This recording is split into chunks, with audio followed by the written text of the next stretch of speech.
பலர் கடினமான வேலைகள் செய்வது ஒன்று, சிலர் உட்கார்ந்த இடத்திலிருந்து வேலை பார்ப்பவர்கள் உண்டு. உடல் உழைப்புகளை கொட்டி வேலை பார்ப்பவர்களுக்கு கவலை இல்லை, சர்வசாதாரணமாக கொழுப்புகள் கரைந்துவிடும். ஆனால் உட்கார்ந்த இடத்திலிருந்து வேலை பார்ப்பவர்களுக்கு சாப்பிடும் சாப்பாட்டை செரிமானம் செய்ய வைப்பது கடினம். இதனால் கெட்ட கொழுப்புகள் உடலில் படிந்து வயிற்றில் தொப்பைகள் ஏற்பட காரணமாகிறது. இந்த தொப்பையை குறைப்பது மிகவும் கடினமெல்லாம் இல்லை. நீங்கள் உண்ணும் உணவிலே தொப்பையை குறைக்கலாம். மேலும் உங்களுக்கென ஒரு அரை மணி நேரமாவது நீங்கள் தினமும் செலவழிக்க வேண்டும். சரியான உணவு சாப்பிடுதல், நார்ச்சத்து அதிகமுள்ள காய்கறிகள், பழங்கள், முழு தானியங்களில் சேர்க்க வேண்டும். குண்டாகும் உணவுகளை, அதாவது சர்க்கரை, எண்ணெய் அதிகமுள்ள பொருட்களை தவிர்க்க வேண்டும். ஒரே நேரத்தில் அதிகமாக சாப்பிடாமல் சிறு அளவில் தினமும் 5 அல்லது 6 முறை சாப்பிடலாம். தினமும் குறைந்தது 2 முதல் 3 லிட்டர் தண்ணீர் குடிக்க வேண்டும். விடாமுயற்சியுடன் உடற்பயிற்சி செய்ய வேண்டும். தினமும் 30 முதல் 45 நிமிடங்கள் நடப்பதோ, ஓடுவதோ, சைக்கிள் ஓட்டுவதோ செய்ய வேண்டும்.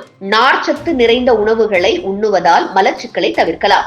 உணவு நேரத்தை கட்டுப்படுத்தி உணவின் அளவை குறைக்க வேண்டும். தினமும் 7 அல்லது 8 மணி நேரம் தூங்குவது முக்கியம். சர்க்கரை மற்றும் பானங்களை குறைக்கவும், அதாவது கார்பனேட் பானங்கள், இனிப்புகளை தவிர்க்க வேண்டும்.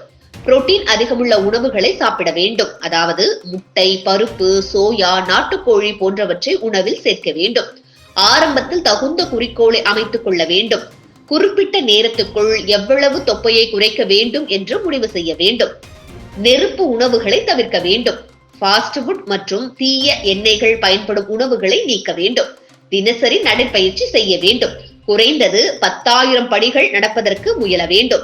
உணவின் சுவையை உணர்ந்து மெதுவாக சாப்பிடுவது செரிமானத்திற்கு உதவும். அவகாடோ, பாதாம், வேர்க்கடலை எண்ணெய் போன்ற நல்ல கொழுப்புகளை உணவில் சேர்க்க வேண்டும். அதிக உப்பு உணவுகளை தவிர்த்து தினசரி உப்பின் அளவை குறைக்க வேண்டும். தினசரி உடலுக்கு தேவையான கலோரிகளை விட குறைவாக உணவுகளை எடுத்துக்கொள்ள வேண்டும்.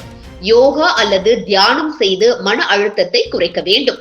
மது குடிப்பதை முற்றிலும் நிறுத்துவது தொப்பையை குறைக்க உதவும். தினசரி உண்ணும் உணவுகள் மற்றும் கலோரி அளவை பதிவு செய்து கண்காணிக்கலாம்.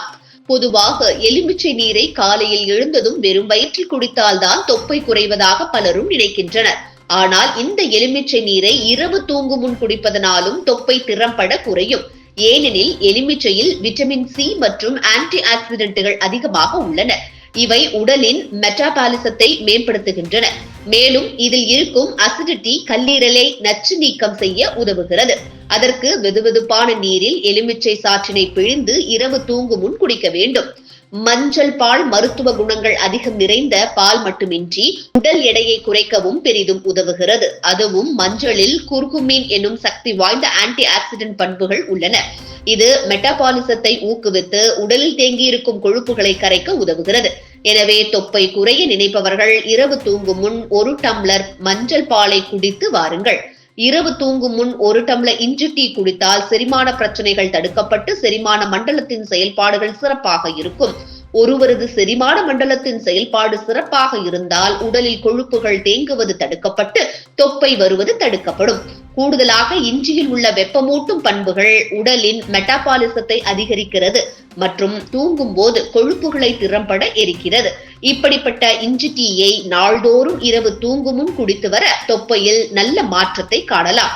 இப்படி நீங்கள் உண்ணும் உணவு முறைகளையும் உங்கள் வாழ்க்கை முறையையும் பின்பற்றினால் தொப்பை என்ன, உடலில் ஆரோக்கியமும் மேம்படும். நம் உடலில் உள்ள கழிவுகள் வெளியேறுவது மிக மிக முக்கியம். தினமும் மலம் கழிப்பதை அவசியமாக வைத்துக் கொள்ளுங்கள். நிகழ்வுகள், அரசியல் தகவல்களை ஆழமாக மாறுபட்ட கோணத்திலும் அறிந்து கொள்ள மறக்காமல் பாரத் மெயில் 24 பக்கத்தை பின்பற்றிக் கொள்ளுங்கள். உங்கள் ஒவ்வொரு ஆதரவும் இது போன்ற பல நிகழ்வுகளின் பின்னணியை அறிய உதவும்.